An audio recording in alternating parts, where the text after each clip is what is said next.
bonjour à tous. Bon, là je fais une vidéo très spéciale. Je vais vous faire montrer que j'ai raison et vous allez bien écouter. Je l'ai mis le volume au maximum et je vous fais montrer cette vidéo. Elle ne sera pas monétisée parce que je ne la mettrai pas monétisée. Le titre, vous allez le voir. Bonjour, je ne suis pas Anonymous, je suis ni Légion, je suis moi-même. Je suis là pour vous parler de l'attaque Charlie Hebdo. Mes propos sont mes droits de liberté d'expression, je suis le seul responsable de mes dires. Ceci est un complot du gouvernement français. Je vais vous parler de quelques points. Numéro 1. Pourquoi deux personnes qui auraient fait comme par hasard le djihad auraient voulu attaquer la rédaction de Charlie Hebdo pour des caricatures du prophète Mahomet pratiquement 10 ans après? Numéro 2.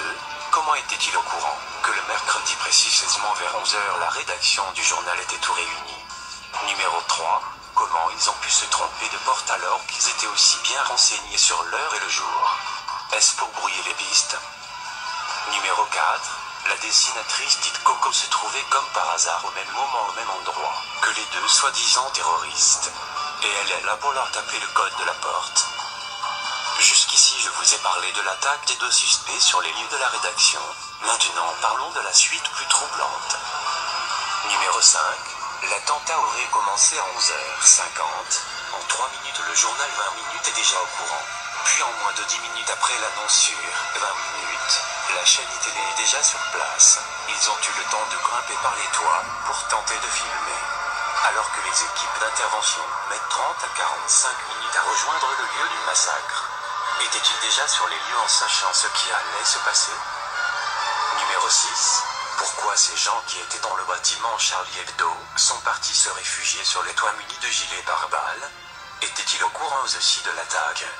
Portaient-ils des gilets pour éviter toute bavure lors de cette attaque? Parlons maintenant de l'assassinat du policier en pleine rue. Numéro 7. Pourquoi à midi en plein Paris les rues semblent vides sur les lieux de l'exécution du policier? Numéro 8. Qui est cette personne qui filme d'une fenêtre comme s'il filmait une scène de cinéma, sans trembler, sans être apeuré, en filmant le tout début de l'arrivée des deux personnes jusqu'à leur remontée dans la voiture? Était-il là à attendre l'arrivée des deux meurtriers, lui aussi sachant ce qu'il allait se passer? Numéro 9. Pourquoi autant de temps après l'attaque du siège du Charlie Hebdo seulement de policiers en vélo sont sur leur passage, sachant que quelque chose de grave était arrivé? Numéro 10. Lors de l'exécution du policier, à bout portant celui-ci appelle son assassin-chef. Pourquoi aucune trace de sang est aperçue après le tir à bout portant? Pourquoi une traînée de poussière apparaît comme si le coup avait été tiré au sol? Numéro 11. Avant de remonter dans la voiture, les deux meurtriers crient on a vengé le prophète Mahomet, on a tué Charlie Hebdo.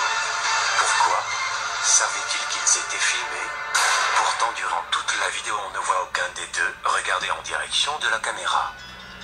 Numéro 12. Le chef d'État François Hollande se rend sur les lieux de l'attaque seulement 55 minutes après. N'a-t-il pas peur des voitures piégées, des balles perdues ou autres attaques terroristes? Numéro 13. Une carte d'identité aurait été retrouvée dans la Citroën C3 noire. Comment des terroristes n'oublient pas une basket avant de partir mais oublient une pièce d'identité? Étrangement, ça rappelle l'histoire du passeport de l'un des terroristes retrouvé dans les rues de Manhattan lors des attentats du 11 septembre.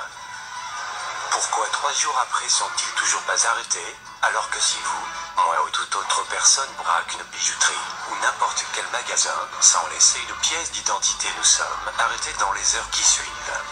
Voilà les points que je voulais partager avec vous. Chacun est libre de penser comme il en a envie. Je suis le seul responsable de mes propos.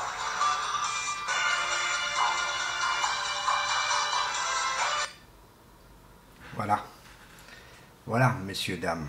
Donc, évitez un peu de dire n'importe quoi aux gens et informez-vous d'abord avant de critiquer. Allez, bye bye et désolé pour cette vidéo imprévue. Je vous remercie et désolé aussi pour le bruit derrière, mais bon, voilà. Bye bye.